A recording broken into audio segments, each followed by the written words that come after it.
Hola, bienvenidos, bienvenidas, bienvenides a Peripatéticos Podcast, donde andamos pensando.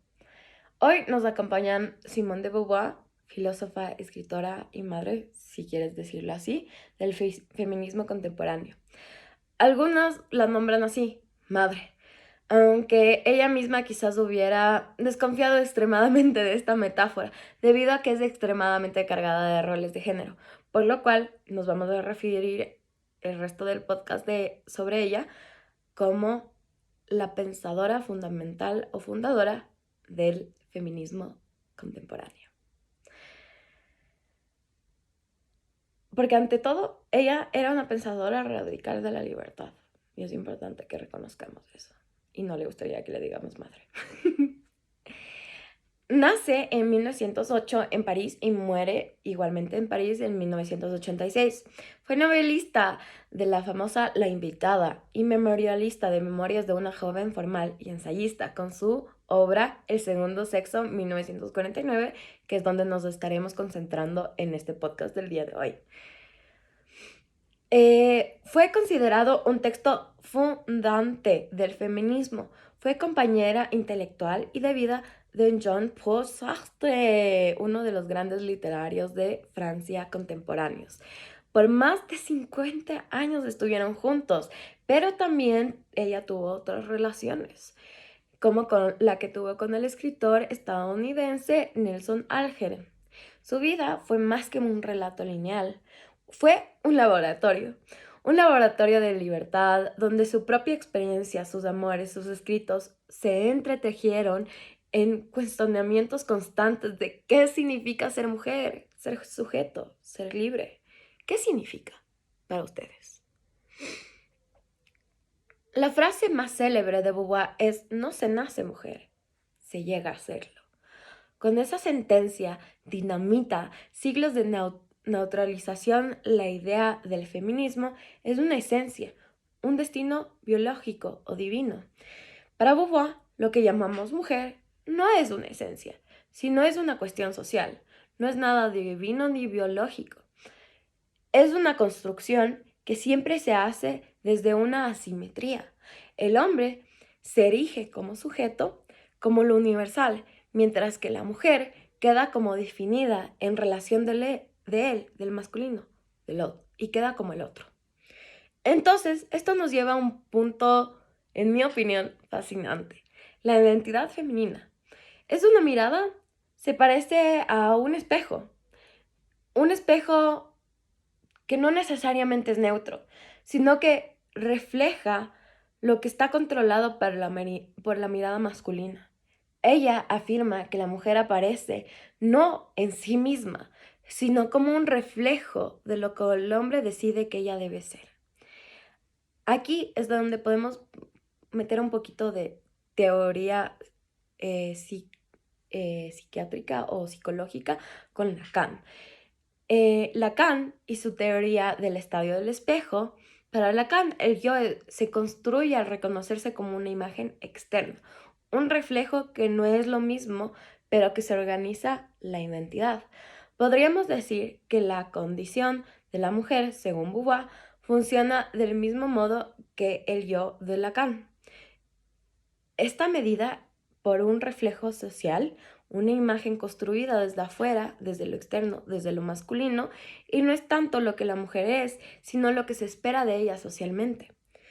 Esta lectura abre una pregunta que creo que es bastante actual y que les dejo a ustedes abiertos para que hagan un árbol a base de estas preguntas.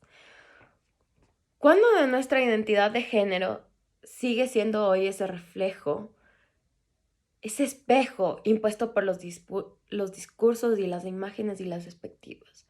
¿Cuánto de nuestra identidad como mujeres que estamos bajo el condición de género femenino, es impuesto por discursos, por las imágenes que nos dan de qué es ser una mujer apropiada, qué es ser una mujer de verdad, por el discurso de qué es ser una mujer, por qué hay que estar así, sentadita, calladita, bien, bonita, hay que saber cocinar, no hay que ser marimacha o hay que saber cómo cuidarse o hay que maquillarse. ¿Cuánto de nuestra identidad de género como mujeres, como un colectivo, está a base de estos hoy en día?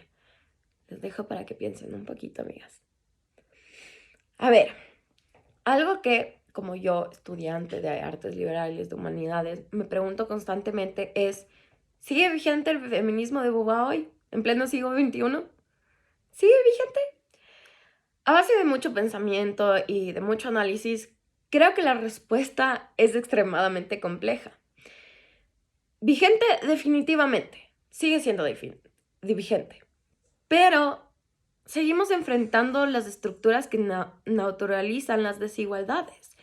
La idea de que se nace mujer, sino que no se llega a serlo, que sigue siendo un recordatorio de que los géneros son construcciones, que esas construcciones pueden cambiar. Newsflash, pueden cambiar.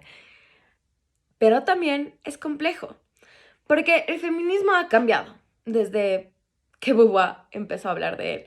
En pleno siglo XXI, hablar de género implica hablar de intersecciones, de la interseccionalidad, de clases, razas, orientación sexual, identidad de género y millón cosas más. Y aquí es donde Beauvoir muestra ciertos límites. En el segundo sexo no encontramos la experiencia de mujeres racializadas o marginales, sino estamos hablando desde un lugar del que viene Simone de Beauvoir. Ella era mujer blanca, europea, intelectual, de una clase relativamente alta. Entonces su feminismo sigue siendo, es una raíz para lo que el feminismo contemporáneo es.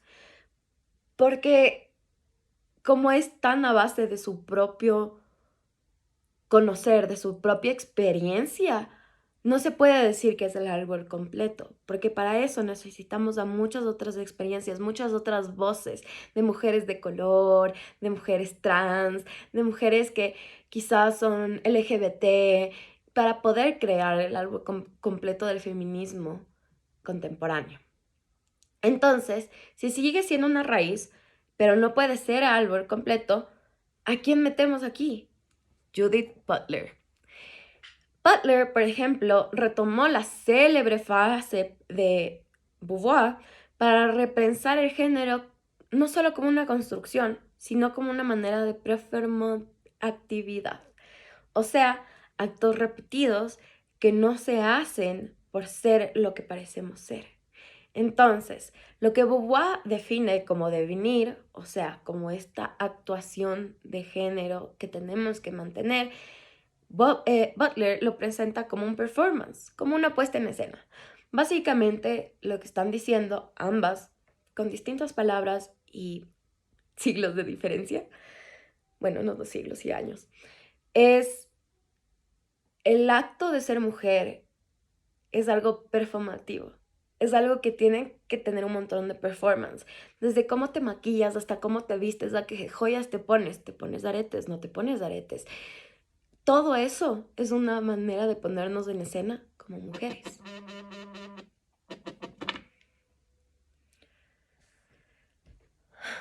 Por otro lado, vamos a hablar de los peligros y los beneficios que significa tener banderas sociales como en cosas como el feminismo.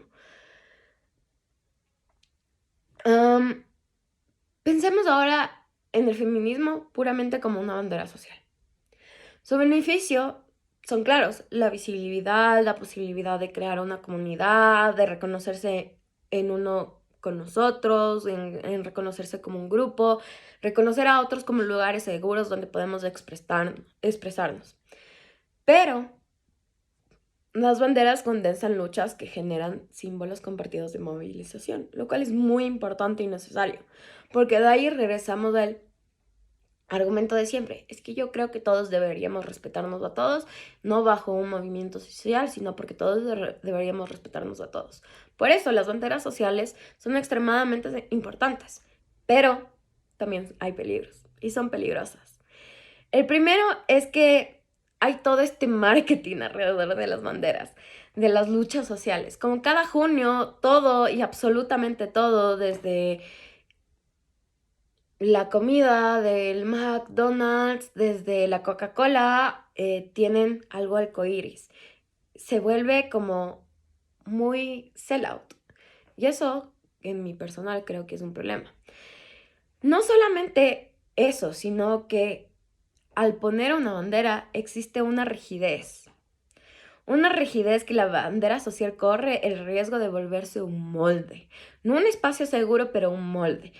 Casi una nueva esencia de qué se dice, quién puede pertenecer y quién puede no pertenecer al movimiento, quién es adecuado y quién no es adecuado, dando espacio a personas discriminatorias dentro de movimientos que se suponen que sus esencias no deberían ser discriminatorias, como mujeres que son transfóbicas o como mujeres que son white supremacists y que son feministas, que se reconocen a sí mismas como feministas, pero se olvidan que la esencia del feminismo es poder ser libre. Entonces, aquí es donde volvemos a Beauvoir. Ella rechaza las esencias, lo que decimos que tienen que ser, los moldes. Si el feminismo se convierte en una etiqueta cerrada, traiciona a la idea de libertad que es esencial de su pensamiento. No solo se trata de equidad del feminismo, también se trata de libertad. Eh,